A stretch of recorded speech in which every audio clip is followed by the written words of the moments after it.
ഇല വെച്ച് അതിൽ കഞ്ഞിയൊഴിച്ച് കൊടുക്കുകയും അത് മാത്രമല്ല, മറ്റൊരിക്കൽ അദ്ദേഹം എച്ചലിനുമായി അദ്ദേഹത്തിൻ്റെ കൂട്ടുകാരൻ്റെ വീട്ടിൽ സദ്യ കഴിഞ്ഞ് എച്ചലിന് വേണ്ടിയിട്ട് ഒരു പട്ടിയുമായിട്ട് മത്സരിക്കുകയാണ് ചെയ്യുന്നത്. പട്ടി പിടിച്ചിവനെ കടിക്കുന്നുണ്ട് ഞാൻ. നമുക്കതൊക്കെ എങ്ങനെയാണ് നമുക്ക് സ്വസ്ഥതയോടെ ഇരുന്ന് വായിക്കാൻ പറ്റില്ല എന്നാണ് എനിക്ക് തോന്നുന്നത്. അപ്പം അങ്ങനെ നിന്ന സ്ഥലത്തിൽ നിന്നാണ് കുഞ്ഞാവൻ എന്ന് പറയുന്നതായിട്ടുള്ള ഒരു പ്രതിഭാസം കേരളത്തിൽ വളർന്ന് വികസിച്ചത് എന്നുള്ളത്. കാരണം ആ കരണത്തടി കുഞ്ഞാവനെ ബോധ്യപ്പെടുത്തിയ ഒരു കാര്യം ഉണ്ടായിരുന്നു. കാരണം അധ്യാപൻ കരണത്തടിക്ക് മാത്രമല്ല ചെയ്തത്, നീ പുസ്തകം എടുക്കാനായിട്ട് കുഞ്ഞാവനോട് പറയുന്നത്. അപ്പൊ കുഞ്ഞാവൻ പറയുന്നത് എന്റെ പുസ്തകമില്ല, അപ്പൊ നീ കഞ്ഞി കുടിക്കാനുള്ള സ്കൂളിലേക്ക് വരുന്നതിന്. അത് ശരിയാണ്, കഞ്ഞി കുടിക്കുന്നതിന് വേണ്ടി മാത്രമാണ് അദ്ദേഹം സ്കൂളിലേക്ക് പോയിരുന്നത്. പക്ഷെ ഇന്നത്തെ മാതിരി നമുക്ക് എല്ലാ ദിവസവും ഉച്ചക്കഞ്ഞിയൊന്നും കിട്ടില്ല. ചില ദിവസങ്ങളിൽ അവിടേക്ക് എന്തെങ്കിലും ആഘോഷം നടത്തുന്ന ആളുകൾ ജീവകാരുണ്യ പ്രവർത്തനത്തിന്റെ ഭാഗമായിട്ട് സ്കൂളിലെ കുട്ടികൾക്ക് കഞ്ഞി കൊടുക്കും. അതെല്ലാ ദിവസവും ഉണ്ടാവില്ല, വല്ലപ്പോഴൊക്കെ ഉണ്ടാവും. ആ കഞ്ഞി കുടിക്കാൻ വേണ്ടിയാണ് അദ്ദേഹം സ്കൂളിൽ പോയിരുന്നത് എന്നുള്ളത് സത്യമാണ്. അധ്യാപകൻ പറഞ്ഞത് സമ്പൂർണമായ സത്യമാണ്. പക്ഷെ അടി കിട്ടിയപ്പോഴാണ് കുഞ്ഞാവൻ ഒരു കാര്യം മനസ്സിലാക്കിയത്, ഞാൻ സ്കൂളിൽ പോകേണ്ടത് കഞ്ഞി കുടിക്കാനല്ല, പഠിക്കാനാണ്. പിന്നെ അദ്ദേഹം ആ സ്കൂളിൽ നിന്ന് കഞ്ഞി കുടിച്ചിട്ടില്ല എന്നുള്ളത് നിങ്ങൾ മനസ്സിലാക്കി. പിന്നെ പഠിക്കേ, കാരണം അമ്മയോട് ചെന്ന് ഈ വിവരങ്ങളെല്ലാം പറഞ്ഞ സമയത്ത് അമ്മ പറഞ്ഞ്, നമ്മൾ എന്ത് ചെയ്യും മകനെ, നമ്മൾ നിസ്സഹായരാണ്, നിനക്ക് ചെയ്യാവുന്ന ഒരേ ഒരു കാര്യം വായിക്കുക, പഠിക്കുക എന്നുള്ളതാണ്. കുഞ്ഞാവനത് കേൾക്കുകയും കുഞ്ഞാവൻ അങ്ങനെ പഠിക്കുകയും ചെയ്യുന്നു. അങ്ങനെ വായിച്ചാണ് അദ്ദേഹം റാങ്ക് വാങ്ങി. അപ്പൊ റാങ്ക് വാങ്ങിച്ച സമയത്ത് അദ്ദേഹത്തിന്റെ കൂട്ടുകാരൻ പറഞ്ഞ്, എനിക്കറിയാമായിരുന്നു നിനക്ക് റാങ്ക് കിട്ടുമെന്ന്, കാരണം നീ കഴുതയാണ്, കഴുതയെ പോലെ നീ പണിയെടുക്കും, അപ്പൊ തന്നെ എനിക്ക് തോന്നിയിരുന്നു നിനക്ക് റാങ്ക് കിട്ടുമായിരുന്നു എന്നാണ്. പല ആംഗിളിൽ, പല തലത്തിൽ നിന്ന് മനുഷ്യനെ കാണുന്ന കാഴ്ചയാണ് യഥാർത്ഥത്തിൽ നമ്മളവിടെ കാണാം. പക്ഷേ കുഞ്ഞാവൻ എന്താ ചെയ്തത്? കുഞ്ഞാവൻ അതിനോടെല്ലാം തന്നെ എതിരിടാൻ തീരുമാനിച്ചു, അതിനെ തോൽപ്പിക്കാൻ തീരുമാനിച്ചു. അങ്ങനെ തോൽപ്പിക്കാൻ തീരുമാനിച്ച ആ ദൃഢനിശ്ചയത്തിന്റെ പുറത്താണ് കുഞ്ഞാവിനെ കുറിച്ച് നമുക്കിപ്പോൾ ചർച്ച ചെയ്യാനായിട്ട് കഴിയില്ല, അല്ലെങ്കിൽ നമുക്ക് കുഞ്ഞാവിനെ കുറിച്ച് ഒന്നും ചർച്ച ചെയ്യില്ല.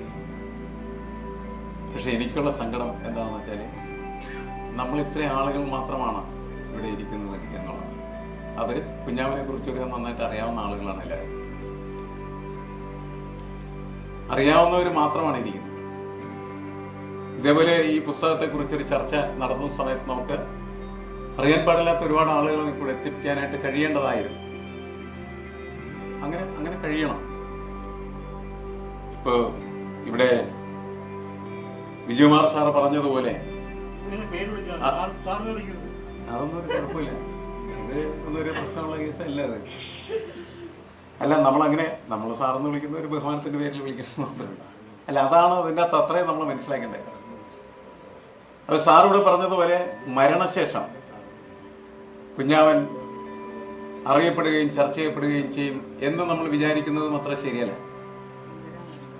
കാരണം അത് അറിയിക്കുന്നതിന് വേണ്ടിയിട്ട്, പ്രചരിപ്പിക്കുന്നതിന് വേണ്ടി, അദ്ദേഹം ഇന്നതായിരുന്നു എന്ന് ബോധ്യപ്പെടുത്തുന്നതിന് വേണ്ടിയിട്ട് നമുക്കൊരു സംവിധാനം ഉണ്ടെങ്കിൽ മാത്രമാണ് അത് ഇന്നത്തെ ലോകത്ത് അങ്ങനെ അറിയപ്പെടാനായിട്ടുള്ള സാധ്യത. ഇപ്പൊ ഡയോജനീസിനെ പോലെയുള്ള ഒരാളായിരുന്നു കുഞ്ഞാവൻ എന്ന് എവിടെയോ പരാമർശിക്കപ്പെടുന്നു.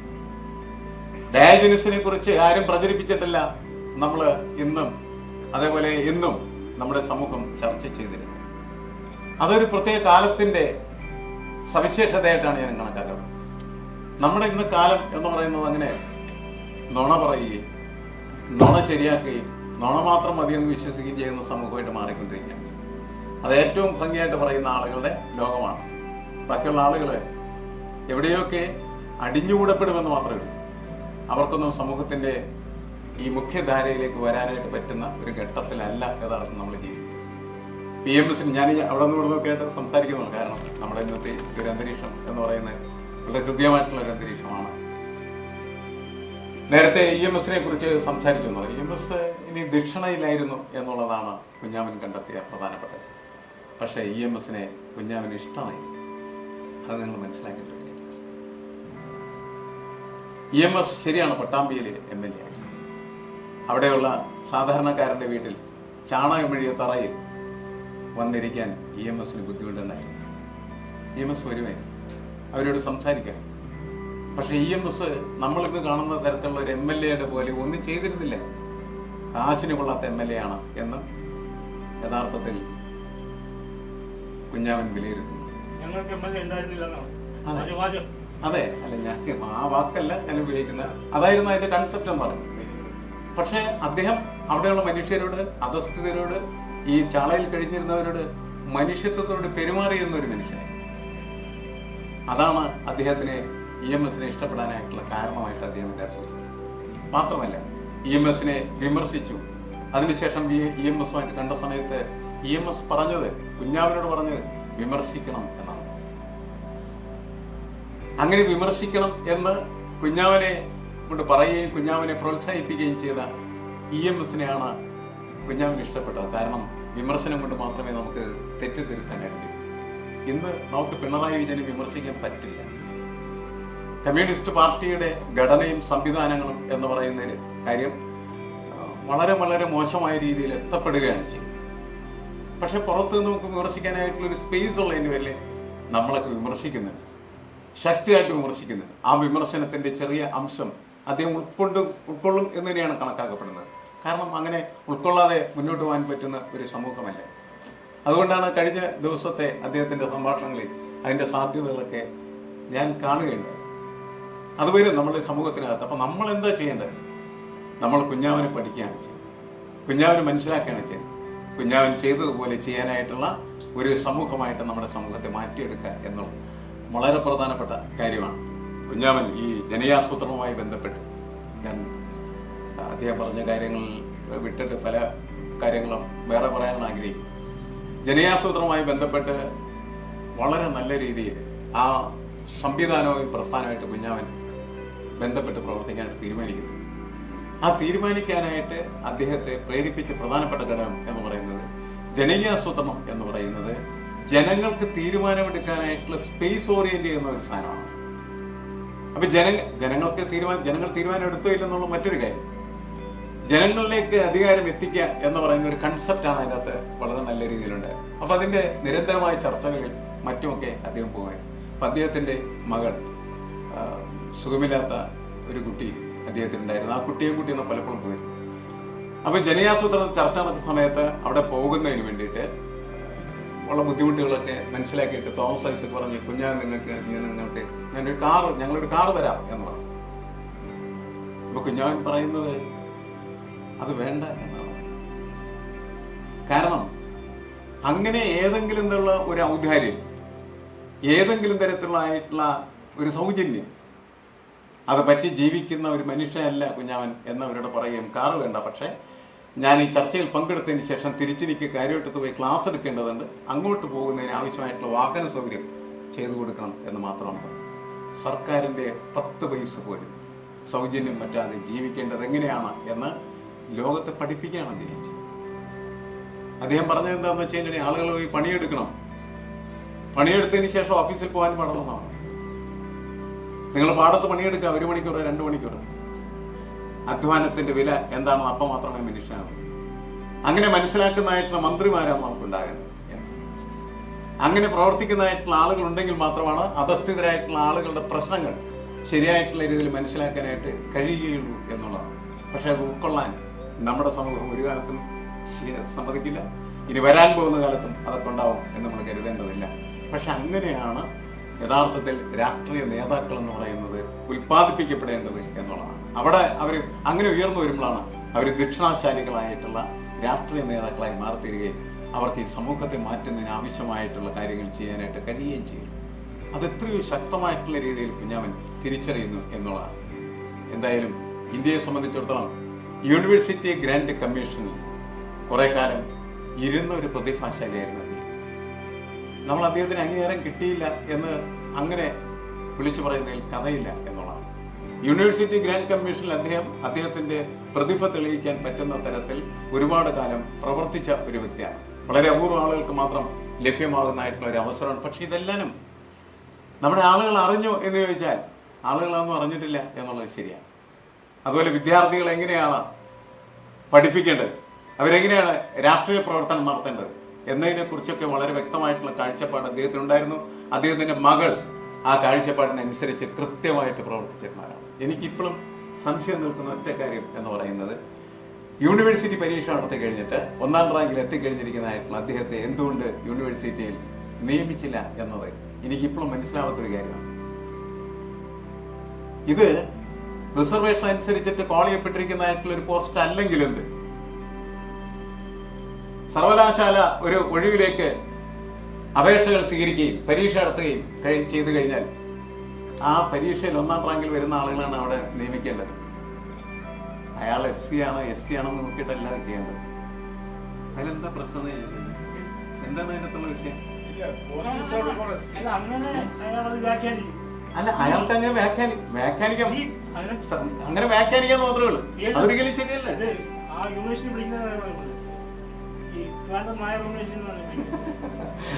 അത് ശരിയായിരിക്കും. പക്ഷെ ഞാൻ ചോദിക്കുന്നത്, അന്ന് എന്തുകൊണ്ട് നിയമത്തിന്റെ വഴിയിലേക്ക് പോകാനായിട്ട് കഴിഞ്ഞില്ല എന്ന് ഞാൻ ചോദിക്കുന്നത്. ശരിയട്ടെ, യൂണിവേഴ്സിറ്റി അല്ല, എനിക്ക് മനസ്സിലാവാത്ത കാര്യമാണ് ഞാൻ പറയുന്നത്. യൂണിവേഴ്സിറ്റി നിയമമാണെങ്കിലും ഏത് നിയമമാണെങ്കിലും അങ്ങനെയല്ലേ പ്രവർത്തിക്കേണ്ടത് എന്ന് എനിക്ക് എങ്ങനെ സംശയം തോന്നിയുള്ള കാര്യമാണ്. എന്തുകൊണ്ടാണ് അങ്ങനെ സംഭവം? ശരിയായി, നായർ സർവകലാശാല ആകട്ടെ. നായർ സർവകലാശാല എന്ത് സർവകലാശാല ആയി കഴിഞ്ഞാലും പരീക്ഷ നിങ്ങൾ നടത്തി പരീക്ഷയിൽ 1ാം റാങ്ക് വാങ്ങിച്ചിരിക്കുന്നതായിട്ടുള്ള മനുഷ്യൻ നായരായാലും പുലയനായാലും ഈഴവനായാലും അയാളായാലും നിയമിക്കേണ്ടത്. അതെന്തുകൊണ്ട് ചോദ്യം ചെയ്യപ്പെട്ടില്ല എന്നാണ് എനിക്ക് മനസ്സിലാവാതിരിക്കുന്ന ഒരു കാര്യം. കുഞ്ഞാവൻ പോയി സംസാരിച്ചിട്ടുണ്ടായിരിക്കാം, അതല്ല പ്രശ്നം. നമ്മൾ ഇന്നാണെന്ന് വെച്ചാൽ നേരെ ഹൈക്കോടതിയിലേക്ക് പോകും അല്ലേ? അന്ന് പക്ഷെ എന്തോ അത്തരത്തിലുള്ള ശീലങ്ങളില്ലായിരിക്കാം എന്നാണ് എനിക്ക് അതുകൊണ്ടായിരിക്കാം. ആക്ച്വലി അങ്ങനെ സംഭവിക്കാൻ പാടില്ലാത്തൊരു കാര്യമാണ്. പക്ഷെ അതങ്ങനെ സംഭവിച്ചു പോയി എന്നുള്ളത് അന്ന് വരെ നിലനിന്നിരുന്നതായിട്ടുള്ള ഈ ജാതീയമായിട്ടുള്ള വിവേചനത്തിന്റെ ഫലമായിട്ട്, അതിന്റെ ഒരു സെഗ്രിഗേഷന്റെ ഫലമായിട്ട് സംഭവിക്കുന്ന കാര്യം അത് നിരന്തരമാണ്. ഇപ്പോഴും ഉണ്ട്, എപ്പോഴും ഉണ്ട്, എന്തെങ്കിലും മാറും എന്ന് എനിക്ക് അറിയാൻ പാടില്ലാത്തൊരു മനുഷ്യനാണ്. ആ വിവേചനം മാറുന്ന ഒരു സമൂഹമായിട്ട് നമ്മളുടെ സമൂഹം മാറും എന്ന് അങ്ങനെയൊന്നും എനിക്ക് ഒരിക്കലും തോന്നാറില്ല എന്നുള്ളതാണ്. കാരണം അതൊക്കെ ഇങ്ങനെ തന്നെ തുടർന്നു പോകാനായിട്ടുള്ള സാധ്യത വളരെ കൂടുതലാണ് എന്നാണ് തോന്നുന്നത്. ഇപ്പോൾ ഉന്നത വിദ്യാഭ്യാസത്തിന്റെ പുറംപോക്കിൽ കുടിൽ കെട്ടി ജീവിക്കുന്ന ചാത്തനാണ് ഞാൻ ആദ്യം ഈ കാര്യങ്ങൾ ക്രോഡീകരിച്ചെന്ന് പറഞ്ഞത്.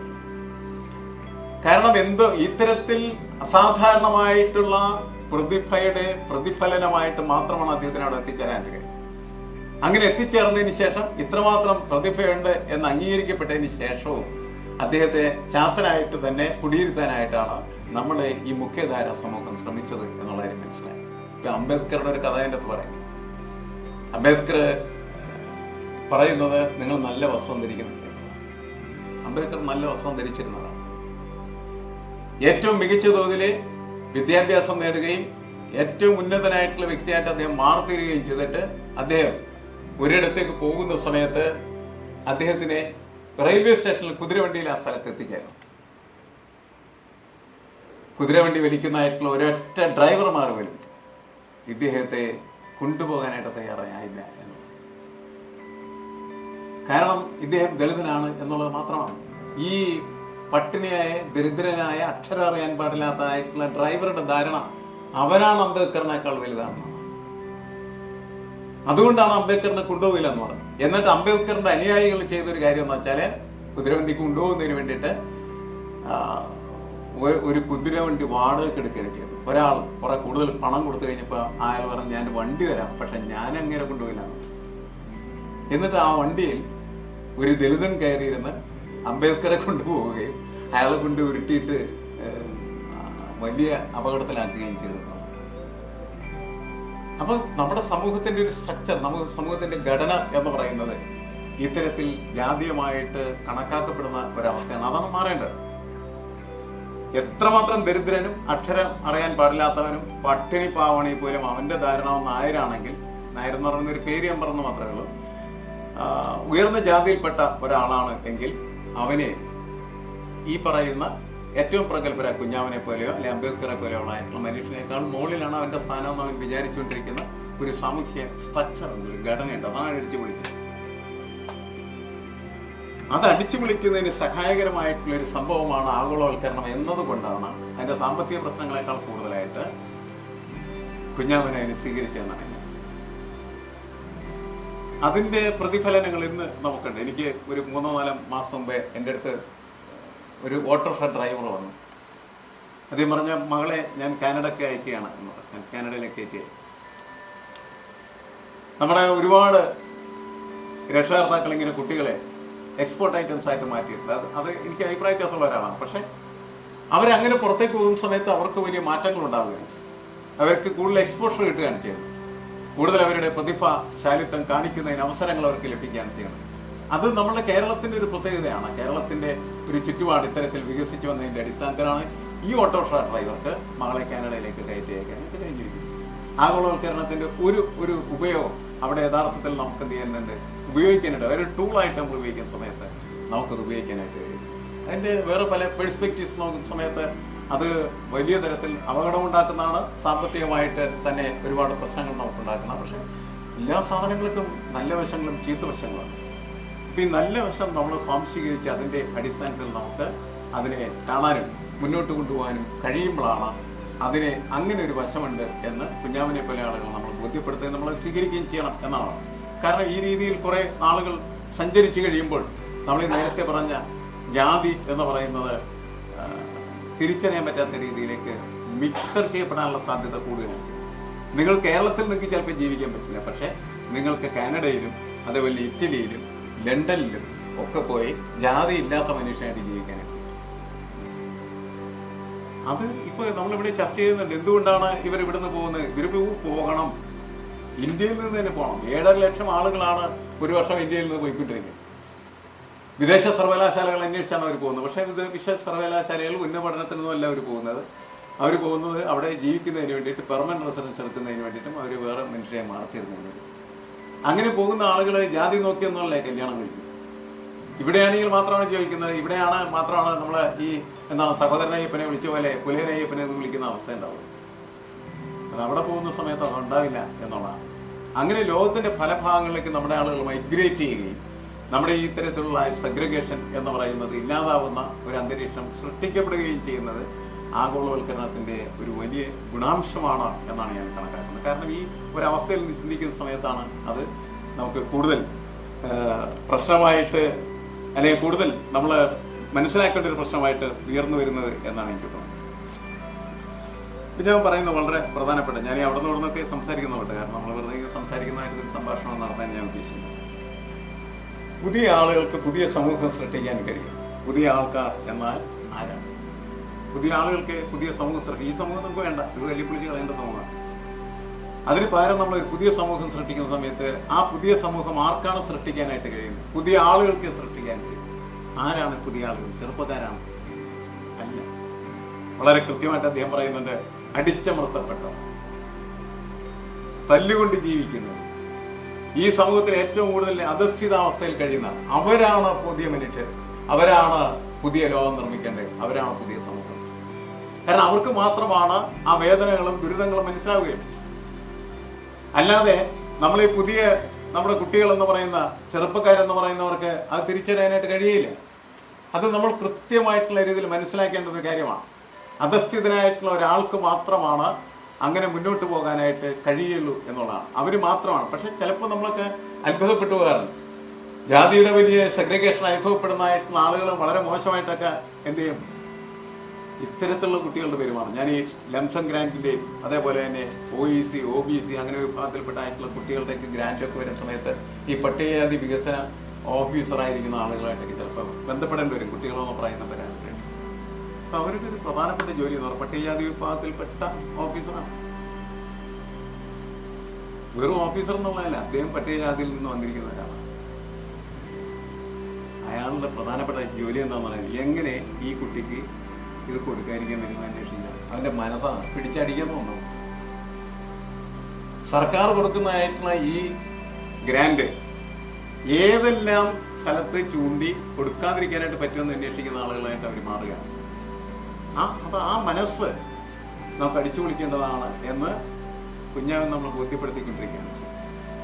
അത് പാടില്ല. അങ്ങനത്തെ ഒരു മനസ്സ് നമുക്ക് ഉണ്ടാകാൻ പാടില്ല. കാരണം നമ്മൾ ഇദ്ദേഹത്തെ മനസ്സിലാക്കുന്ന സമയത്ത് വളരെ ശക്തമായിട്ട് കുഞ്ഞാവിനെ മനസ്സിലാക്കാൻ ശ്രമിച്ച 2 പോയിന്റ് അതിനകത്ത് പറയുന്നുണ്ട്. ഒന്ന്, ദക്ഷിണയും ധിക്കാരവും ഒരേപോലെ സമ്മേളിക്കുമ്പോൾ നമുക്കതിനൊരു പേര് കൊടുക്കും. ആ പേരാണ് കുഞ്ഞാമൻ. അത് മാത്രമാണോ എന്നൊന്നും കൂടി സൂക്ഷ്മമായിട്ട് പരിശോധിക്കുന്ന സമയത്ത് കാരുണ്യവും സഹജീവി സ്നേഹവും അതിൽ ഉരുകിച്ചേരുന്നില്ല. ഈ കാരുണ്യവും സഹജീവി സ്നേഹവുമാണ് ഏറ്റവും പ്രമുഖവും ഏറ്റവും പ്രധാനപ്പെട്ടത്. അതോടൊപ്പം തന്നെ അദ്ദേഹത്തിൻ്റെ ദൈഷ്ണികമായിട്ടുള്ള പ്രഭാവങ്ങളും അതേപോലെ അത് വെല്ലുവിളിക്കുന്ന ധിക്കാരിയുടേതായിട്ടുള്ളൊരു മനസ്സും എല്ലാം ഒരുമിച്ച് ചേർന്ന സമയത്തുണ്ടാകുന്ന ഒരു ഇരുമ്പ് ഉരുക്ക് കേന്ദ്രമാണ്. ആ മനസ്സാണ് നമ്മുടെ ഒരു സമൂഹത്തെ പുതുക്കാനായിട്ട് പ്രാപ്തമായിട്ടുള്ള മനസ്സ് എന്നുള്ളത്. ഈ ഒരു സന്ദേശത്തെ നമ്മുടെ ലോകത്തേക്ക് കൊണ്ടുവരാനായിട്ട് കഴിയുക എന്നുള്ളത് എതിരെന്ന് പറയുന്നതായിട്ടുള്ള പുസ്തകത്തിന്റെ ഏറ്റവും വലിയ മെസ്സേജ് ആയിട്ടാണ്. ഗാന്ധിയെക്കുറിച്ച് സംസാരിക്കുന്ന സമയത്ത് നമ്മൾ പറയാറുണ്ട്, my life is the message എന്നാണ് ആദ്യം നമ്മൾ പറയുന്നത്. എൻ്റെ ജീവിതമാണ് എൻ്റെ സന്ദേശം എന്നാണ്. കുഞ്ഞാവിൻ്റെ ജീവിതത്തിന്റെ സന്ദേശം ഇതാണ്. ഏറ്റവും അധസ്ഥനായി കിടക്കുന്നതായിട്ടുള്ള മനുഷ്യനെ എങ്ങനെയാണ് സമൂഹത്തിന്റെ മുഖ്യധാരയിൽ നിൽക്കുന്നതായിട്ടുള്ള മനുഷ്യർക്കൊപ്പം നടക്കാനും വേണമെങ്കിൽ അവരുടെ മുന്നിൽ നിന്ന് അവരെ നയിക്കാനും പ്രാപ്തരാക്കേണ്ടത് എന്ന അന്വേഷണമാണ്. ആ അന്വേഷണത്തിന് ഈ പുസ്തകം വായിക്കണം, അത് ചർച്ച ചെയ്യണം, അത് പഠിക്കണം. അതിനനുസരിച്ചിട്ട് നമ്മുടെ കുട്ടികൾ വളർന്നു വരേണ്ടത് ആവശ്യമാണ് എന്നുള്ളതാണ്. ഈ മാർക്സിസത്തെ കുറിച്ച് അദ്ദേഹം പറയുന്ന സമയത്ത് അദ്ദേഹം പറയുന്നത്, മാർക്സിസം ഇനി തിരിച്ചു വരില്ല എന്ന് തന്നെയാണ് കുഞ്ഞാവ് പറയുന്നത്. പ്രത്യേകിച്ച് കേരളത്തെ സംബന്ധിച്ചിടത്തോളം അതിൻ്റെ ഒരു പ്രധാനപ്പെട്ട പ്രശ്നമായിട്ട് അദ്ദേഹം ഉന്നയിക്കുന്ന ഒരു കാര്യം, അദ്ദേഹത്തിന് മാർക്സിസത്തിനോട് വളരെ ആഭിമുഖ്യമുള്ള വ്യക്തിയാണ്. അത് നമ്മൾ മനസ്സിലാക്കും. മാർക്സിസത്തിനോടുള്ള ഇഷ്ടം അദ്ദേഹത്തിന് ഒരിക്കൽ പോലും നഷ്ടപ്പെട്ടു പോകുന്നില്ല. കെ വേണു പോലും അതിന് വിമർശനാത്മകമായിട്ടാണ് കാണുന്നത്. പക്ഷെ അദ്ദേഹം അതിനോട് ആഭിമുഖ്യം പുലർന്നതാണ്. എങ്കിലും അദ്ദേഹം പറയുന്നുണ്ട്, അവസാന അധ്യായങ്ങളൊന്നിൽ അദ്ദേഹം പറയുന്നത് മാർക്സിസം തിരിച്ചു വരില്ല എന്നാണ് പറയുന്നത്. എന്തുകൊണ്ടാണ് മാർക്സിസം തിരിച്ചു വരാത്തത് എന്ന് ചോദിച്ചാൽ അതിൻ്റെ പ്രധാനപ്പെട്ട ഉത്തരം എന്ന് പറയുന്നത്, നമ്മുടെ ഈ സമൂഹത്തെ സംബന്ധിച്ചിടത്തോളം ഈ സമൂഹത്തെ മാറ്റുക എന്നുള്ളതാണല്ലോ ഏറ്റവും പ്രധാനപ്പെട്ടതായിട്ട് മാർക്സ് പറഞ്ഞിരിക്കുന്ന ഒരു കാര്യം. അതോടൊപ്പം തന്നെ എംഗൽസ് പറഞ്ഞിരിക്കുന്ന ഒരു കാര്യം എന്ന് പറയുന്നത്, സ്വകാര്യ സ്വത്താണ് സ്വാതന്ത്ര്യത്തിന്റെ കേന്ദ്രം എന്നുള്ളതാണ്. നിങ്ങൾക്ക് സ്വത്തില്ലെങ്കിൽ, നിങ്ങൾക്ക് സമ്പത്തില്ലെങ്കിൽ നിങ്ങൾക്ക് സ്വാതന്ത്ര്യമില്ല എന്നുള്ളതാണ്. നിങ്ങൾക്ക് ഈ ലോകത്തെ മാറ്റി തീർക്കണം, വ്യാഖ്യാനിച്ചാൽ മാത്രം പോലെ ലോകത്തെ മാറ്റണമെന്നാണ് മാർക്സ് പറഞ്ഞത്. ഈ കാര്യങ്ങളെല്ലാം ശരിയായ രീതിയിൽ നിർവഹിക്കപ്പെടണമെങ്കിൽ നമ്മുടെ സമൂഹത്തെ ശരിയായിട്ട് മനസ്സിലാക്കലാണ്. മാർക്സിസത്തിന് ഒരിക്കൽ പോലും കേരളത്തിന്റെയോ ഇന്ത്യയുടെയോ പൊതു സാമൂഹ്യ രാഷ്ട്രീയമായിട്ടുള്ള കാഴ്ചപ്പാടുകളെ വിലയിരുത്താനും മനസ്സിലാക്കാനും കഴിഞ്ഞിട്ടില്ല. അത് കഴിയണമെങ്കിൽ ജാതി കേന്ദ്രിതമായ, ജാതി എന്ന് പറയുന്ന സാംസ്കാരിക സവിശേഷതയെ മനസ്സിലാക്കാനായിട്ട് കഴിയേണ്ടതാണ്. ബ്ലാക്ക് മാർക്സിസം എന്ന് പറയുന്ന ഒരു പുസ്തകമുണ്ട്. ഞാൻ ആ പുസ്തകം വീട്ടിൽ വാങ്ങിച്ചു വെച്ചിട്ടുണ്ട്, പക്ഷെ കുറേയൊക്കെ വായിച്ചിട്ടുണ്ട് എന്ന് മാത്രമേ. ആ ബ്ലാക്ക് മാർക്സിസം എന്ന് പറയുന്ന പുസ്തകത്തിനകത്തും അദ്ദേഹം കുഞ്ഞാമനി നമ്മുടെ ഈ പുസ്തകത്തിനകത്ത് എതിരെന്ന് പറയുന്ന പുസ്തകത്തിൽ അതിനെക്കുറിച്ച് സൂചിപ്പിക്കുന്നുണ്ട്. അതിലൊക്കെ ആഫ്രിക്കൻ ജനതയുടെ ശരിയായിട്ടുള്ള പ്രശ്നങ്ങളെ മനസ്സിലാക്കി അതിനു വേണ്ടിയിട്ട് മാർക്സിസത്തെ ഉപയോഗിക്കാനായിട്ട് കഴിയാതെ പോയിട്ടുണ്ട് എന്നുള്ളതാണ്. അതുതന്നെയാണ് ഇന്ത്യയുടെയും പ്രശ്നം. ജാതി എന്ന് പറയുന്നത് അവിടെയാണെന്ന് വെച്ചാൽ അപ്പാർത്തൈഡിനെതിരായിട്ടുള്ള അത്യുജ്വലമായിട്ടുള്ള പോരാട്ടം, ആ പോരാട്ടത്തെ ഉൾക്കൊള്ളാനായിട്ട് മാർക്സിസത്തിന് കഴിഞ്ഞില്ല എന്നുള്ളതാണ്. പക്ഷെ ആത്യന്തികമായിട്ട് ആ പുസ്തകം നൽകുന്ന ഒരു സന്ദേശമുണ്ട്. എന്താണ്? എവിടെയൊക്കെയാണ് സാമ്പത്തികമായിട്ട് മനുഷ്യൻ അടിച്ചമർത്തപ്പെട്ട് കിടക്കുന്നത്, അവിടെ ആ അടിച്ചമർത്തപ്പെട്ട മനുഷ്യന്റെ വിമോചനത്തിനുള്ള ഒരു ടൂളായിട്ട് മാർക്സിസത്തെ ഉപയോഗിക്കാം എന്നാണ് ഈ മാർക്സിസം എന്ന് പറയുന്നതായിട്ടുള്ള പുസ്തകം, അല്ലെങ്കിൽ ബ്ലാക്ക് മാർക്സിസം എന്ന് പറയുന്നതായിട്ടുള്ള പുസ്തകം മുന്നോട്ട് വെക്കുന്നതായിട്ടുള്ള ആശയം. ഇവിടെ അത് പ്രസക്തമാണ് എന്ന് കുഞ്ഞാമനും കണ്ടെത്തിയിട്ടുള്ള കാര്യം. പക്ഷേ ജാതി അധിഷ്ഠിതമായിട്ടുള്ള, ജാതി ഒരു സംസ്കാരമായി മാറിയിരിക്കുന്ന ഒരു സമൂഹത്തെ സംബന്ധിച്ചിടത്തോളം അതിൻ്റെ വിമോചനം എന്ന് പറയുന്നതിനെ ഇത് പോരാ എന്ന് തന്നെയാണ് കുഞ്ഞാമന് തോന്നിയിട്ടുള്ളത്. അതുകൊണ്ടാണ് അത് തിരിച്ചു വരാനുള്ള സാധ്യത കുറവാണ് എന്ന് അദ്ദേഹം വളരെ വ്യക്തമായിട്ട് അതിൻ്റെ അകത്ത് സൂചിപ്പിക്കുന്നത്. എന്താണ് ശരിയായിട്ടുള്ള നമ്മുടെ രാഷ്ട്രീയ പ്രവർത്തനം എന്ന് പറഞ്ഞാൽ, ശരിയായ രാഷ്ട്രീയ പ്രവർത്തനം എന്താണെന്ന് ചോദിച്ചാൽ ഒറ്റ വാക്കിൽ നാം പറയാം, അധികാരത്തെ ചോദ്യം ചെയ്യണം. നിങ്ങൾ അധികാരത്തെ ചോദ്യം ചെയ്യുന്നുണ്ടെങ്കിൽ മാത്രമാണ് നിങ്ങൾ രാഷ്ട്രീയ പ്രവർത്തനത്തിൽ ഏർപ്പെടുന്നുള്ളൂ എന്നുള്ളത്. നമ്മുടെ ഇവിടെ രാധാകൃഷ്ണൻ എന്ന് പറയുന്നതായിട്ടുള്ള മന്ത്രിയെക്കുറിച്ച് കുഞ്ഞാമൻ നടത്തിയ ഒരു നിരീക്ഷണം വളരെ പ്രസക്തമാണ്. രാധാകൃഷ്ണൻ ഇഷ്ടമാണ് കുഞ്ഞാമൻ. കാരണം രാധാകൃഷ്ണന്റെ അടുത്തുള്ള സമ്പത്ത് എന്ന് പറഞ്ഞാൽ ആത്മാർത്ഥതയാണ്. ഇത്രമാത്രം ആത്മാർത്ഥതയോടുകൂടി ഒരു കാര്യത്തിൽ ഇടപെടുന്ന വളരെ അപൂർവം മനുഷ്യരുള്ളൂ, അതിലൊരാളാണ് രാധാകൃഷ്ണൻ. പക്ഷെ രാധാകൃഷ്ണന്റെ ആത്മാർത്ഥത കൊണ്ട് രാധാകൃഷ്ണൻ ചെയ്തുകൊണ്ടിരിക്കുന്നതായിട്ടുള്ള ജോലി കൃത്യമായിട്ട് ചെയ്യാൻ അദ്ദേഹത്തിന് കഴിയും. കാരണം ആ പാർട്ടിയുടെ ഒരു സംവിധാനത്തിനകത്ത് നോക്കി പാർട്ടിയുടെ തീരുമാനങ്ങൾ നടപ്പിലാക്കപ്പെടുകയാണ്. അങ്ങനെ നടപ്പിലാക്കപ്പെടുന്ന സമയത്ത് ആത്മാർത്ഥമായിട്ട് താൻ ചെയ്യാനായിട്ട് ആഗ്രഹിക്കുന്നതായിട്ടുള്ള കാര്യങ്ങൾ ചെയ്യാനായിട്ട് പലപ്പോഴും രാധാകൃഷ്ണന് കഴിയാതെ പോകും. അത് രാഷ്ട്രീയത്തിന്റെ ഒരു വലിയ പ്രശ്നമാണ്. രാഷ്ട്രീയം എന്ന് പറയുന്നത് നിങ്ങളൊരു പ്രത്യേക ചട്ടക്കൂടിലാക്കി തീർക്കുകയും ആ രാഷ്ട്രീയം എന്താണോ ആവശ്യപ്പെടുന്നത് അത് ചെയ്യാനായിട്ട് നിങ്ങളെ പ്രേരിപ്പിക്കുകയും ചെയ്തുകൊണ്ടിരിക്കുന്നു എന്നുള്ളതാണ്.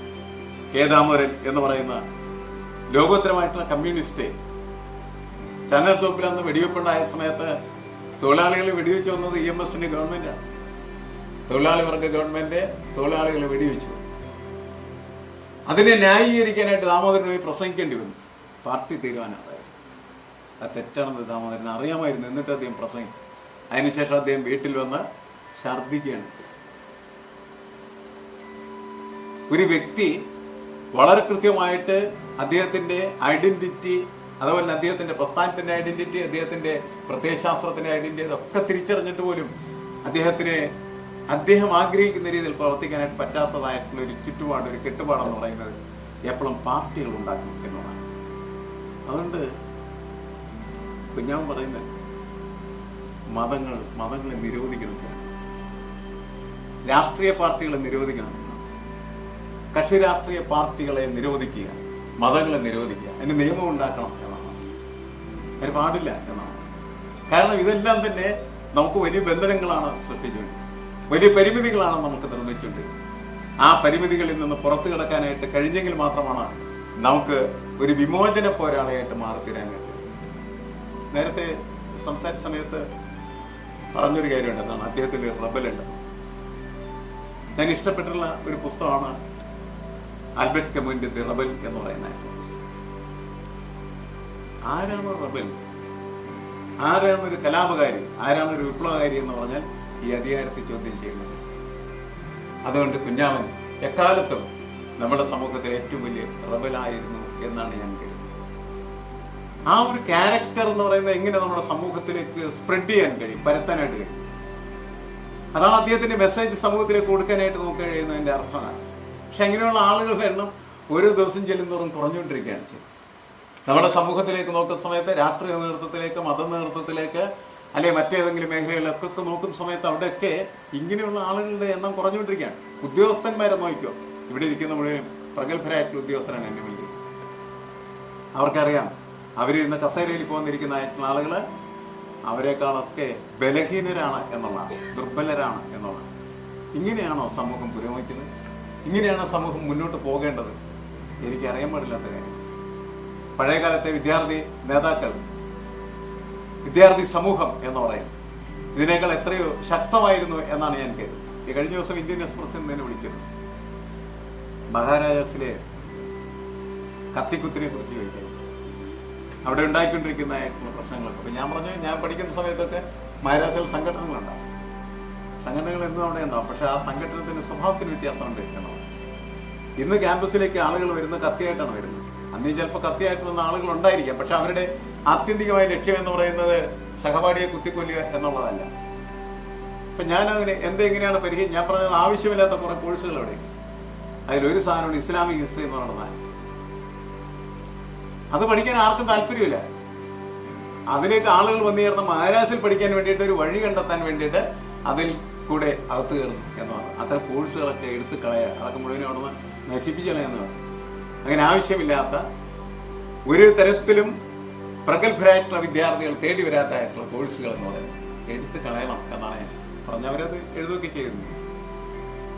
അപ്പൊ ഇത് നമ്മൾ ഓരോ കാര്യങ്ങളും നമ്മളിങ്ങനെ മനസ്സിലാക്കുന്ന സമയത്ത്, നമ്മൾ ബന്ധപ്പെടുന്ന സമയത്ത് നമുക്ക് തോന്നുന്ന ഒരു കാര്യം എന്താണെന്ന് വെച്ചാൽ, കുഞ്ഞാമൻ എത്രയോ സൂക്ഷ്മമായിട്ടാണ് ഓരോ കാര്യങ്ങളും വിലയിരുത്തുകയും നിലപാടെടുക്കുകയും ചെയ്തത്.